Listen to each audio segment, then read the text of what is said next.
I didn't think much of the message at first. It came through at 11:43 p.m. on a Tuesday, the kind of late hour where your phone buzzing feels louder than it should.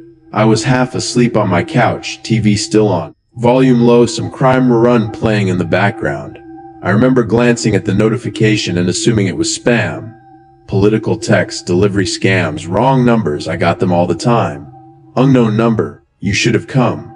That was it, no emoji, no punctuation beyond the period. I stared at the screen for a few seconds, then locked my phone and set it face down on the coffee table. My first instinct was irritation, not fear. I assumed it was someone who had the wrong number, or some kind of automated message meant to provoke curiosity. I'd learned a long time ago that replying only made things worse. I went to bed.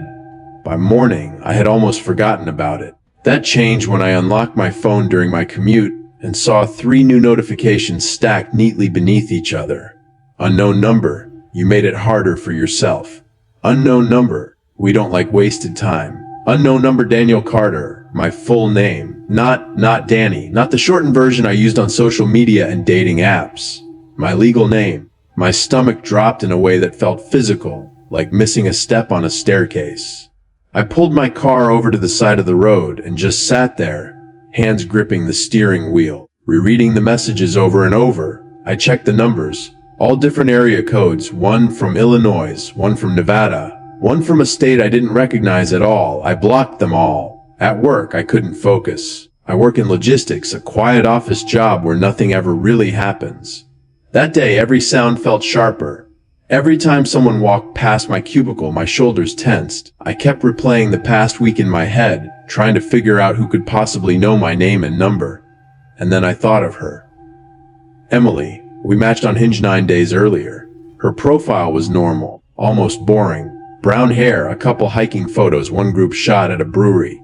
She worked in project coordination, liked dogs, hated cilantro. We talked casually for a few days, nothing intense.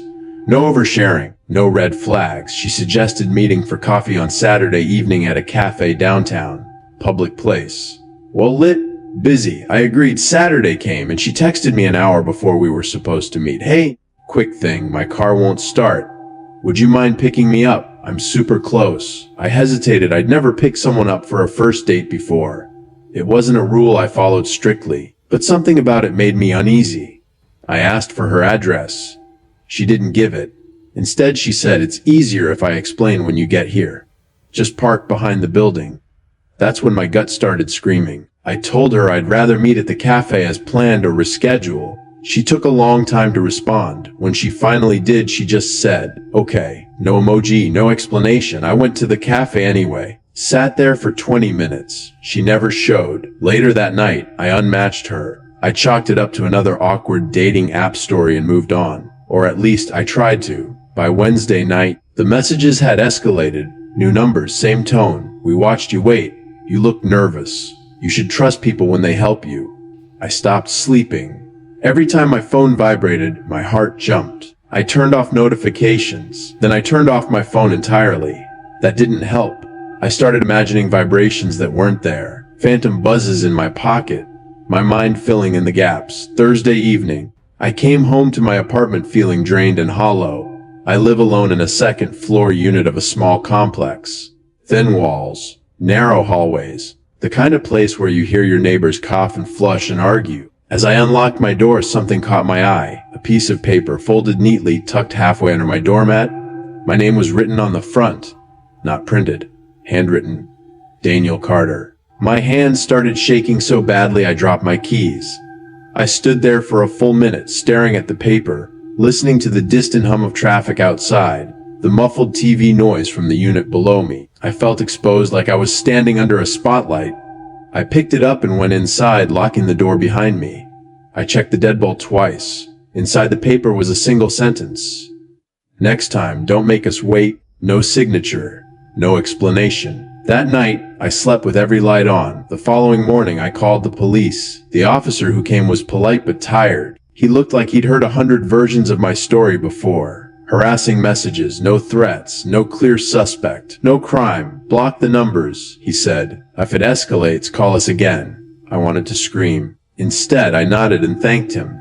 That afternoon, I changed my number. I changed my email passwords, my banking passwords. I locked down my social media, set everything to private, removed my last name where I could. I told myself that would be the end of it. It wasn't. 3 days later, I came home from the grocery store to find my apartment door unlocked. I knew with absolute certainty that I had locked it when I left. Nothing inside looked disturbed. No drawers open. No missing items. But the air felt different. Stale. Like someone had been there and left recently. I walked through each room slowly, heart pounding, checking closets, the bathroom, behind the shower curtain.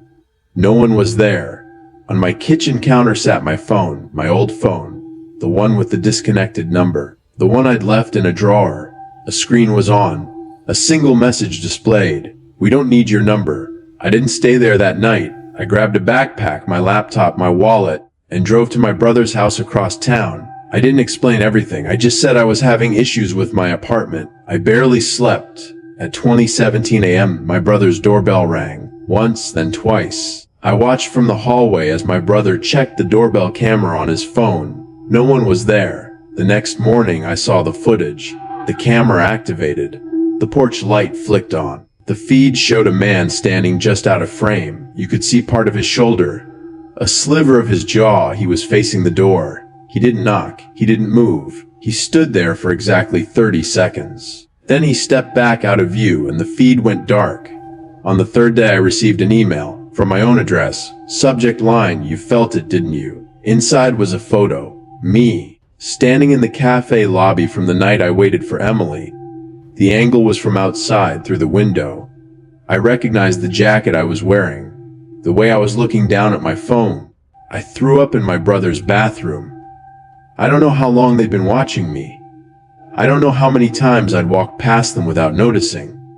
All I knew was that whatever this was, it wasn't random. It was intentional. I started digging. I Googled my name, my old usernames. I searched reverse image databases for Emily's photos. I found one match, a hiking photo linked to a defunct travel blog from years ago. Different name, different state. Emily never existed. The profile was bait, a test. I stopped going to work. I stayed indoors.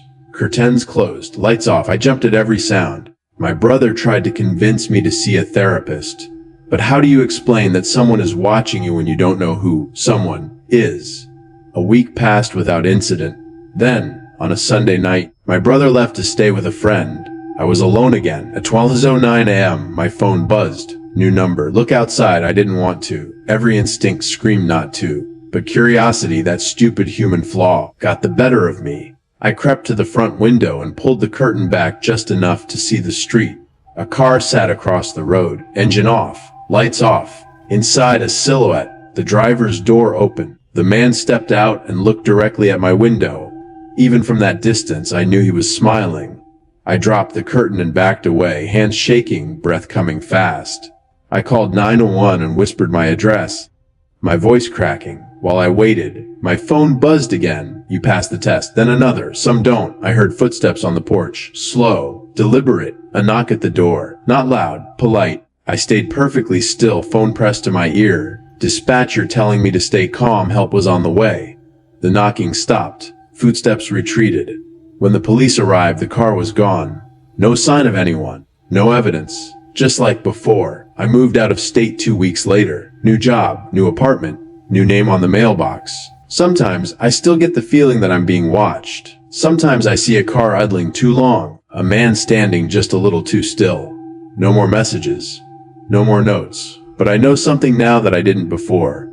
Some people aren't looking for dates. They're looking for doors. And once they know which ones you won't open, they never forget your name.